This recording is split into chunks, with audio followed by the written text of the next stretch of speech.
Yang pertama, ketika negara ini melakukan aksi kekerasan terhadap rakyat, itu menunjukkan bahwa negara sudah kehabisan cara untuk menangani rakyat. Yang lebih miris kalau negara ternyata kehabisan akal, kehilangan akal dalam mengurus rakyatnya. Ini jadi salah. Kalau di Kota Kupang saja, kalau kita putar ke bagian barat sana, masih banyak yang papan tulis tanah milik instansi A, B, C. Itu salah. Itu salah. Tidak ada. Itu coba periksa ada pun sertifikat. Tidak akan ada tertulis itu hak milik. Tidak ada. Paling mungkin di situ hanya ada hak pakai. Berarti pemerintah tidak boleh ada. Itu pembodohan terhadap publik. Kalau misalnya ada oknum aparat pemerintah mengatakan, oh ini tanah milik instansi A, B, C, itu pembodohan.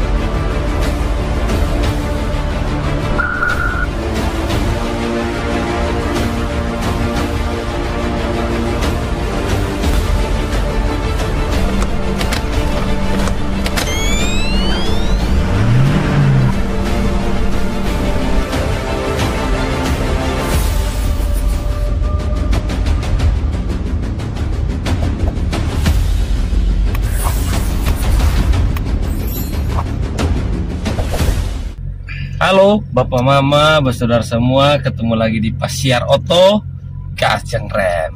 Gas jangan rem. Gas jangan rem, masih ingat juga. Oke Bapak Mama, bersaudara semua, hari ini datang Pasiar Oto lagi dengan Bapak Dedi Manafe, pakar hukum dari Universitas Nusa Cendana. Bapak, apa kabar Bapak? Sehat. Luar biasa sehat, ya. Oke, hari ini Bapak Dedi ini akan membahas satu hal yang lagi panas, ya, yaitu tentang permasalahan konflik tanah Besipae antara masyarakat adat, katanya masyarakat adat Besipae dengan pemerintah provinsi NTT, Bapak. Yang beta baca-baca sudah berlangsung sejak 2008 kalau tidak salah. Sudah ada beberapa kali penggusuran, Bapak. Bahkan sempat pernah gugat-penggugat pengadilan. Oh, sampai ke sana, Bapak. Ada gugatan pengadilan. Itu. Oh, siap. Tapi yang terbaru lagi tahun 2020 kemarin pemerintah provinsi sempat menggusur, lalu diberikan hunian baru sebagai ganti atau apalah istilahnya. Kemudian di tahun 2022 dibongkar kembali. Beta mau dengar yang pertama ini tanggapan Bapak tentang hal ini. Yang pertama, ketika negara ini melakukan aksi kekerasan terhadap rakyat, itu menunjukkan bahwa negara sudah kehabisan cara untuk menangani rakyat. Yang lebih miris kalau negara ternyata kehabisan akal, kehilangan akal dalam mengurus rakyatnya. Ini jadi salah. Kenapa kita harus mulai dari situ? Karena hadirnya negara ini didirikan hanya 4 fungsi. Alinea keempat Undang-Undang 45 dengan jelas menyatakan bahwa negara ini hadir pertama untuk apa? Melindungi segenap bangsa Indonesia dan seluruh tumpah Indonesia. Fungsi perlindungan itu pertama. Nah, yang kedua adalah fungsi mensejahterakan kesejahteraan, mensejahterakan kehidupan bangsa. Yang ketiga adalah mencerdaskan. Kemudian yang keempat adalah mendamaikan kehidupan. Nah, 4 fungsi aja, 4 kata kunci. Jadi lindungi, sejahterakan, cerdaskan dan damaikan. Nah, pertanyaannya, kehadiran negara ini yang dalam kontrak sosial kita dikelola oleh pemerintah, karena unsur negara itu kan adanya rakyat, wilayah, kemudian pemerintah yang sah dan pengakuan oleh negara lain, kan gitu. Itu sederhana. Nah, oleh karena itu ketika negara hadir dan tidak memberi perlindungan, tidak mensejahterakan, tidak mencerdaskan, apalagi mendamaikan, maka sesungguhnya negara tidak melaksanakan amanat Undang-Undang Dasar. Nah, pemerintah yang mengkhianati amanat Undang-Undang Dasar sesungguhnya dia makar terhadap negara ini. Jadi kita bicara bahwa rakyat itu makar, bicara partai politik itu makar seperti PKI segala macam. Kita bicara tentara itu makar seperti NII, TII kan Tentara Islam Indonesia, macam-macam, Dewan Banteng segala macam. Itu adalah tentara-tentara yang makar. Tapi bagaimana kalau ternyata pemerintah yang makar terhadap konstitusi? Ini jadi soal. Ini jadi soal. Nah, tapi itu biarlah ahli hukum tata negara yang akan menjelaskan itu ya. Kita fokus kepada proses ini. Ketika kita bawa mulai dari fungsi negara itu, kemudian Undang-Undang Dasar itu dibangun di atas sebagai kontrak sosial antara rakyat dan negara untuk mengelola negara ini. Di dalam pasal 33 ayat 3 itu satu ayat saja, bumi, air, dan kekayaan alam yang terkandung di dalamnya dikuasai negara dan dipergunakan sebesar-besarnya kemakmuran rakyat. Satu ayat itu saja dalam kabinet kerja Jokowi Amin, kabinet kerja jilid 2 ini, itu 34 kementerian badan departemen yang ada, itu 17 mengurus ayat ini, 50% mengurus ayat ini. Kita mulai dari Badan Pertanahan Nasional, Menteri PU, segala macam, semua itu urus tanah ini. Ini semua. Nah, jadi 17 kementerian pertambangan, industri segala macam, semua itu ngurus ini satu ayat ini. Tujuannya apa? Untuk kemakmuran rakyat. Karena di dalam Undang-Undang Dasar hanya satu ayat ini saja menyebut sebesar-besarnya kemakmuran rakyat. Itulah tujuan kita bernegara. Yang kalau dalam Pancasila ya keadilan sosial bagi seluruh rakyat Indonesia. Bahasa Bung Karno, masyarakat yang adil dan makmur. Nah itu, jadi linknya jelas itu. Nah, sekarang kita lihat dari pasal 33 itu memberi hak atau kewenangan kepada negara yang disebut hak menguasai negara. Ini yang sering kali disalah tafsirkan. Hak menguasai negara itu apa sih? Sekarang ini mau tanya, ambil ilustrasi sederhana begini. Ini Joe beli ini mobil, Joe punya mobil. Atau Bapak punya? Bapak punya. Nah, tapi sekarang Joe yang kuasa kan? Iya. Nah, tapi pemiliknya siapa? Bapak. Nah, berarti penguasa belum tentu pemilik. Iya. Betul ya? Betul. Nah, dalam hal ini apa? Hak menguasai negara atas tanah bukan berarti negara memiliki tanah. Kuasa saja, kewenangan saja. Pemiliknya siapa? Rakyat. Karena unsur negara itu pertama apa? Wilayah dan rakyat. Baru membentuk pemerintah. Pemilik wilayah itu rakyat. Jadi jangan dibalik-balik. Nah, kemudian lebih jelasnya lagi kalau kita bawa ke Undang-Undang Pokok Agraria sebagai penjabaran dari pasal 33 ayat 3 Undang-Undang nomor 5 tahun 60. Undang-Undang Pokok Agraria pasal 2 itu mengatur tentang isi daripada hak menguasai negara. Hak menguasai negara itu hanya ada 3 substansi di situ. Yang pertama adalah mengatur peruntukan tanah ini. Agraria dalam arti bumi, air, dan kekayaan alam termasuk ruang angkasa. Tapi khusus tanah berarti mengatur peruntukan tanah.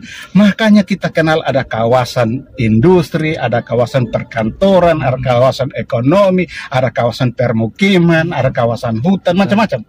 Itu tugas negara mengatur itu supaya ada penataan yang baik. Nah, itu contoh sederhana begitu. Itu substansi yang pertama. Substansi yang kedua adalah negara mengatur tentang relasi antara orang dengan tanah. Orang di sini bisa orang perorangan, kelompok orang, atau badan hukum. Nah, jadi bagaimana hubungan orang dengan tanah? Nah, kalau orang dengan tanah, maka di dalam pasal selanjutnya itu menjelaskan bahwa relasi antara orang Indonesia dengan tanahnya itu bersifat abadi. Selama negara Indonesia ini masih berdiri, maka dia tidak boleh diputus relasinya dengan tanah. Dan hanya warga negara Indonesia yang boleh memiliki hak atas tanah, pemegang hak milik atas tanah. Tidak boleh orang asing. Nah, itu jelas di dalam Undang-Undang Pokok Agraria. Itu substansi yang kedua. Substansi yang ketiga daripada hak manusia negara adalah negara mengatur perbuatan hukum yang terkait dengan tanah.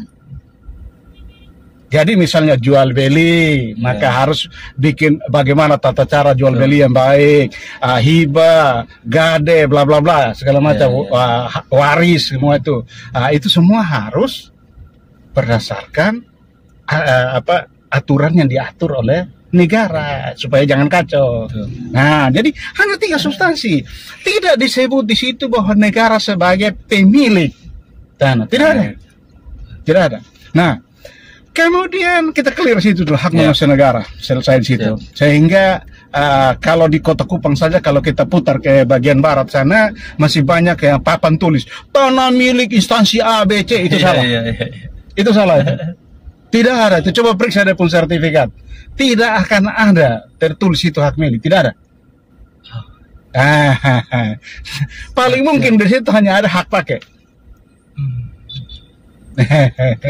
Yang ditulis itu tanah ini milik. Jadi dahulu juga berarti pemerintah tidak boleh ada.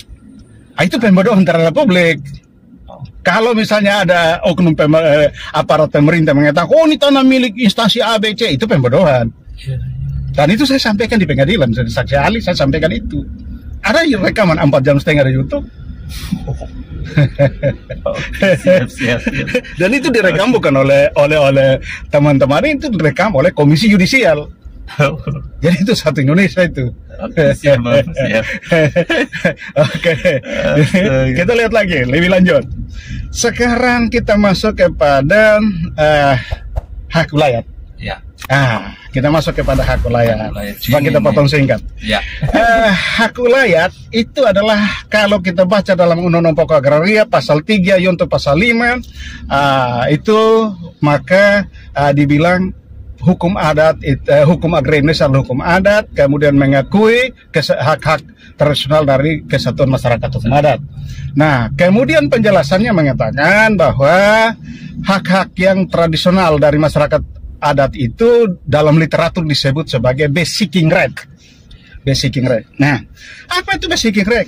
Disinilah kekeliruan tafsiran dari Budi Harsono, pembentuk undang-undang ini. Kenapa? Karena kita pahamlah tahun 60 itu ketika Undang-Undang Pokok Agraria dibentuk, ada 3 sampling daerah yang dipakai. Yang pertama adalah daerah istimewa Yogyakarta. Itu untuk melihat tanah-tanah dari self-based pemerintahan setempat, pemerintahan adat yang asli. Kemudian tanah-tanah perkebunan itu diambil di Sumatera. Kemudian tanah-tanah pertambangan diambil dari Kalimantan. Itu sampling. Nah, pertanyaannya adalah apakah karakteristik self-based yang diakui oleh pemerintahan daerah istimewa Jogja sekarang, kemudian di dalamnya ada Volksgemeenschapppen, yaitu kesatuan masyarakat hukum adat, yang di Undang-Undang Dasar diakui ada 250 kesatuan masyarakat hukum adat itu, apakah identik? Ini perlu didalami. Disinilah terjadi kekeliruan karena dalam literatur Belanda ya hukum adat yang Jo Pembah Padang Ajar itu Iman Sudiat, Hasain segala macam itu, Wirjono Projodikoro, basic right itu dia diterjemahkan hak wilayah itu kepemilikan bersama. Titik di situ karena itu pemahaman orang Barat yang keliru terhadap masyarakat hukum adat Indonesia, karena semua berawal dari Van Vollenhoven yang kemudian menyebut hukum adat kita hanya 19 daerah hukum adat di Indonesia. Itu pun Van Vollenhoven itu tidak pernah injak kaki di Indonesia. Dia hanya membaca catatan-catatan perjalanan para misionaris dan para sending. rohaniawan Kristen aja itu yang dia baca di literatur, kemudian di perpustakaan di Belanda, kemudian dia Barat Indonesia ini ada hukum adat sendiri yang kemudian dia diberi nama adat Reh, dan ada 19 kesatuan masyarakat hukum adat. Nah, ternyata kita NTT saja ada berapa banyak, ratusan. Jadi gini, ketika tahun 2007 dan 2008 Pusham, waktu itu saya masih di Pusham, kita bersama inisiatif dari DPR ya, waktu itu Ibu Eminong Leni, Pak Pius Rengka, Pak Haji Nur, kemudian Ibu Oki Rebo dan kawan-kawan, itu mendorong kepada Biro Hukum, Biro PEM waktu itu dan Bapeda, kita kerjasama, kita mau melakukan pemetaan di NTT. Nah, pertama kali 2007 kita turun adalah TTS. Nah, TTS. Nah, oleh karena itu teman-teman di Pemda mestinya tahu persis. Dokumennya saya masih pegang kok. Nah, jadi kita turun sama-sama pada waktu itu, difasilitasi di TTS itu oleh Bapeda TTS, kemudian waktu presentasi di Gereja Efata, moderatornya Paul Mela, asisten 1 pada waktu itu. Kemudian dibuka oleh Peter Lobo, wakil bupati pada waktu itu. Dihadiri oleh segala macam perwakilan dan termasuk narasumber-narasumber kami ketika kami turun ke lapangan. Itu tokoh-tokoh yang rambut putih banyak itu. Pada waktu itu. Jadi kita sampai di situ. Nah, kemudian kita harus lihat khusus TTS ya. Kalau namanya tanah ulayat itu tidak bisa kita serta-merta bilang adalah kepemilikan bersama. Ya. Kenapa? Karena satu wilayah ini karakter Timor ini mitologinya berbeda dengan tempat lain. Kalau kita mengacu kepada bukunya Dr. Eden Nuwantimo, mantan ketua Sinode 2 periode, Sinode Gemit 2 periode, itu beliau menulis, ini kan puluhan tahun dia jadi pendeta ini, jadi dia berjalan keliling ini Timor ini, dan dia dari pengalaman pelayaran dia, kemudian dia menulis buku yang namanya Sidik Jari Allah. Nah, di situ kemudian dia salah satu segmennya adalah dia mengisahkan tentang mitologi orang Timor. Di mana Alkisah bahwa dahulu nenek moyang orang Timor ini namanya Laban Kune, turun dari Gunung Mutis. Kemudian dia menurunkan, singkat ceritanya dia menurunkan 3 anak, yaitu Liurai Lekusaing sekarang Timor Leste, kemudian Liurai Wewiku Wehale ini yang Belu Malaka, dan Liurai Sonbai itu TTU sampai ke ujung Timor Barat ini. Jadi itu 3 anaknya. Cuma titiknya sampai di situ. Kemudian ketika kita melakukan pemetaan, di situ dilihat bahwa karena Liurai Sonbai wilayahnya begitu luas, maka dia mengangkat amaf-amaf di wilayah masing-masing, wilayah besar. Misalnya Amarasi itu Amafne Rasi, maka dipanggil Amarasi. Amafne Foang, maka Amfoang. Amanuban, Amafne Nubat, bapak. Nah, jadi bapak dan anak itu kisahnya mereka. Saya ngarang dari mana? Kan saya tahunya dari mereka. Berarti dokumen-dokumen itu lengkap sebenarnya di pemerintah. Nah, ada. Nah, kita mulai ketemu lagi di sini. Jadi alur kisahnya, terbentuknya kesatuan masyarakat hukum adat di Timor ini berbeda dengan kisah Besiking Rek di dalam literatur, yang kalau terbentuknya suatu negara itu 1-2 orang berkumpul, nanti makin lama makin banyak jadilah suku-suku, jadi bangsa-bangsa mendirikan negara. Itu teori evolusi daripada berdirinya negara. Di HTN kan ngomongnya begitu. Nah, di Timor lain. Dari 1 orang menurunkan 3 kerajaan besar, kemudian mereka turun ke bawah. Jadi sifatnya piramida ke bawah. Bukan dia naik ke atas, bukan. Tapi dia dari atas ke bawah, top down dia. Nah, ini alurnya saja sudah, alur berpikir, metodologi berpikirnya saja sudah berbeda. Itu kita harus paham baik-baik itu. Nah, kemudian masuknya Belanda. Masuknya Belanda ini mengaco. Jadi terjadilah pergeseran fungsi-fungsi dari struktur kesatuan masyarakat hukum adat. Kita ambil contoh sederhana, kita ambil contoh yang paling gampang dah. Kebetulan waktu itu tim peneliti salah satu kan Pak Jonome. Kita sama-sama, dan dia mantan dekan Fakultas Hukum. Beliau ini kalau kita ambil contoh ya, dia dari Amanuban juga itu. Alkisah dahulu ketika perang Sonbait, perang melawan Belanda, perang Ten Fuji ini sudah ini. Perang Ten Fuji ini itu leluhurnya Pak John namanya Meokusi, itu panglima perang. Salah satu panglima perang yang memimpin pasukan datang perang di sini, tapi mereka tidak pulang ke Amanuban. Kemudian dikasih wilayah, maka dia tadinya Meo, dia jadi Amaf. Nah, kemudian dalam perjalanannya wilayahnya oleh Belanda dikooptasi dan dikasihlah vetor berkuasa. Nah, disinilah sehingga di timur sini sering terjadi kekacauan tumpang tindih wilayah. Wilayah Amaf itu tidak identik dengan wilayah vetor. Karena ada satu vetor bisa saja mengambil 1/2 wilayah Amaf.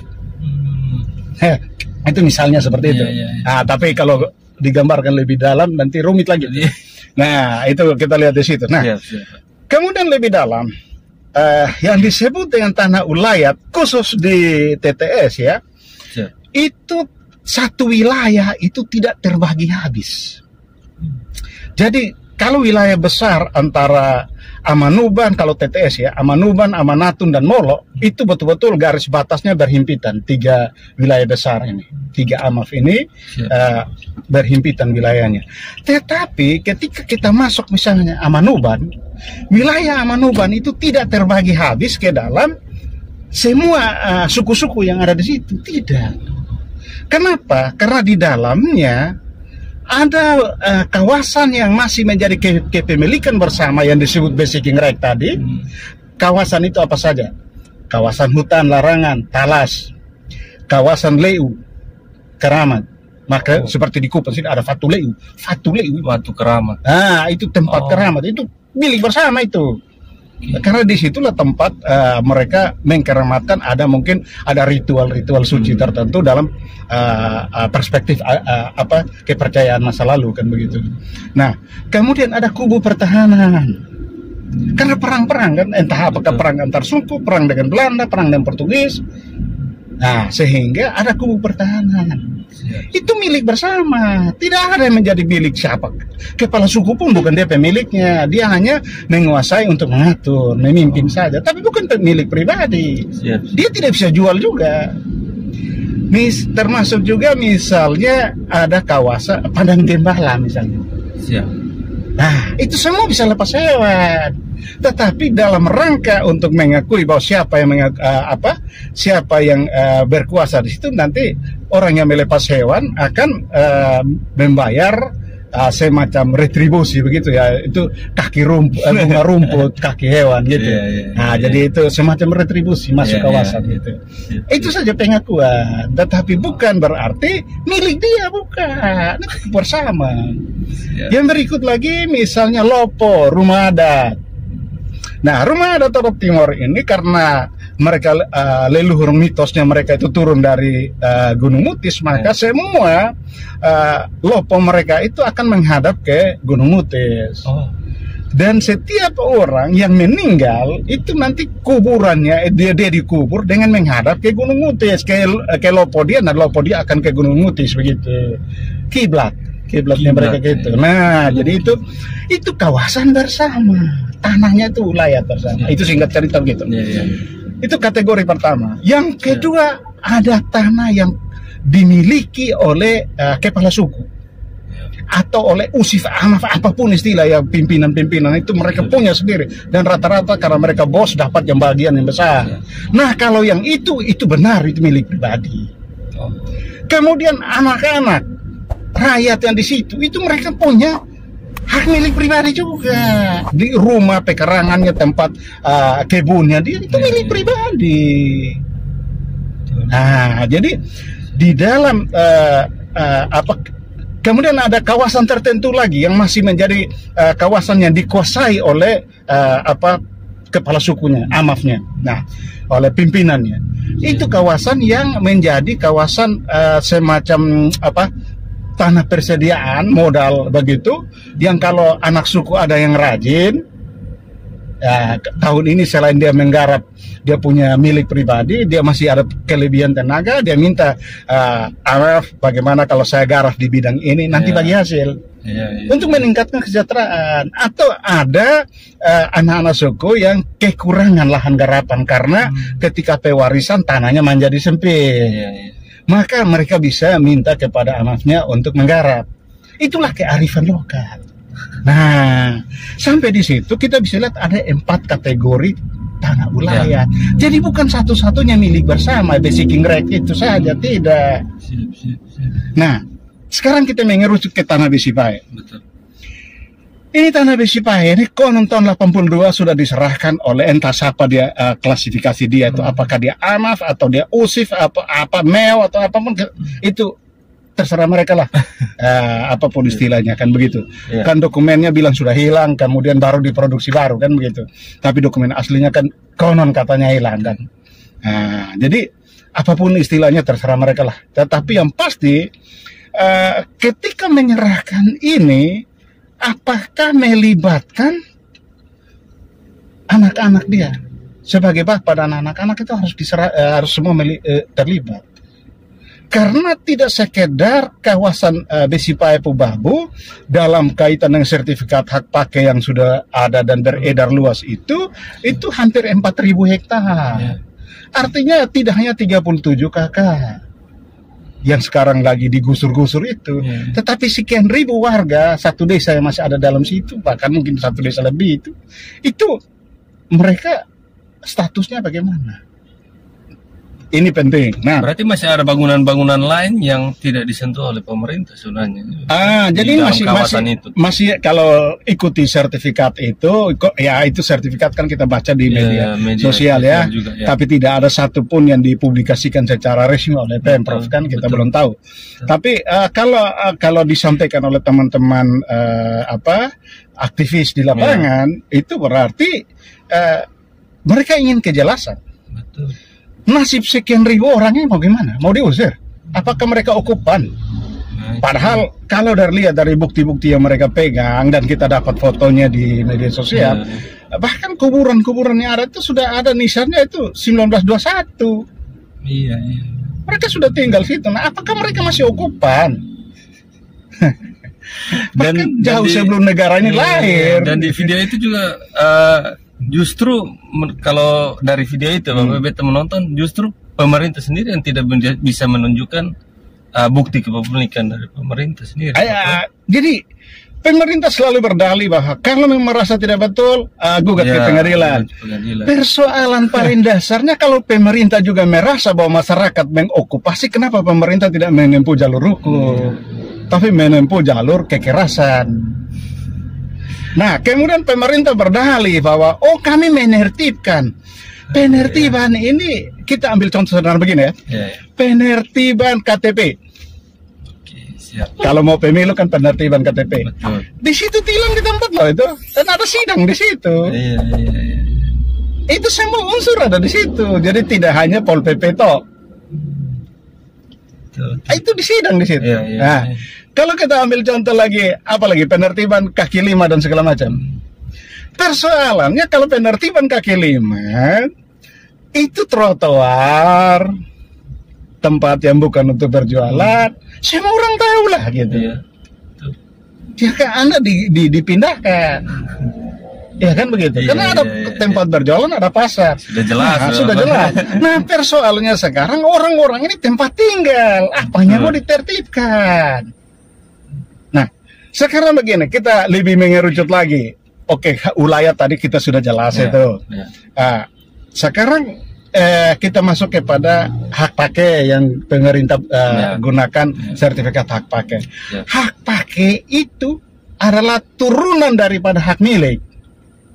Karena Undang-Undang Pokok Agraria mengatakan, pasal 16 dan seterusnya mengatakan bahwa hak milik itu adalah hak turun-temurun, terpenuh dan terkuat. Artinya apa? Itu hak primernya ada pada hak milik. Nah, siapa pemiliknya? baru bisa turun kepada hak pakai, bisa turun ke hak guna usaha, hak guna bangunan, dan lain-lain. Nah, oleh karena itu, Pemprov sendiri menerima ini hak pakai dari mana? Yang berikut lagi, kalau kita mau lihat dari segi aturan tentang pembebasan hak atas tanah atau pelepasan hak atas tanah, pencabutan hak atas tanah, maka ketika pemilik tanah ini menyerahkan tanahnya kepada negara berdasarkan hak menguasai negara, maka di situ sesuai dengan PP-nya mengatakan bahwa hak menguasai negara itu dikuasai langsung oleh negara, tetapi untuk di daerah ceki oleh gubernur. Baru gubernur bisa menerbitkan sertifikat hak pakai.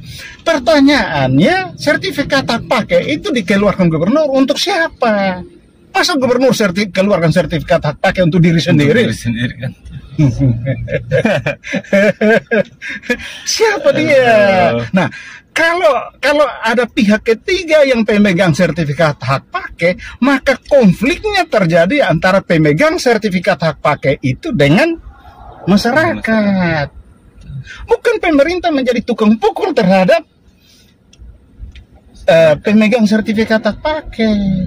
Bahkan kalau mau kita head to head, pemegang sertifikat hak pakai itu bisa menggugat Pemprov bahwa Anda menipukan saya. Kalau saya pemegang sertifikat hak pakai, loh Anda kasih sertifikat hak pakai, ternyata ada orang di atas. Jadi kita harus urai dulu. Karena siapa penerima sertifikat hak pakai itu? Itu yang dalam postingan saya bilang, mudah-mudahan bukan anak haram hasil perselingkuhan. Aduh. Berarti intinya masyarakat di sana hanya butuh kejelasan sebenarnya, Bapak. Nah, dalam proses seperti ini, maka sesungguhnya duduk bersama dan kemudian butuh mediasi. Ada satu mediasi duduk bersama di situ, sehingga semua harus bisa bicara dengan baik, begitu. Karena yang namanya demokrasi, pemerintahan demokrasi kita kembali ke Undang-Undang Dasar. Kita mulai pasal 1 ayat 1 itu bicara tentang bentuk dan kedaulatan kita.